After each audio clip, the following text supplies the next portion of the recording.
Ролята на физическа активност е ключова. Оптималното артериално налягане е над 120 на 70. Когато нивата са под 120 на 70, ние трябва да бъдем спокойни, че нашия пациент е по-малко застрашен от сърдечно-съдови усложнения.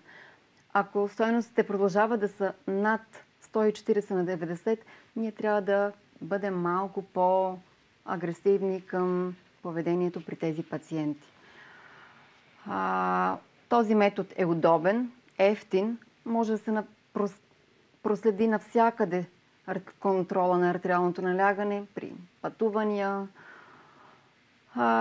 Друг начин за проследяване на кръвното налягане, това е амбулаторното мониториране на артериалното налягане, където апарата за кръвно маншет се поставя на пациента и в рамките на 24 часа бива мониторирано неколкократно артериалното налягане, като през деня измерванията могат да бъдат между 15 и 30 минути, а през нощта на всеки 30 до 60 минути да има по едно измерване.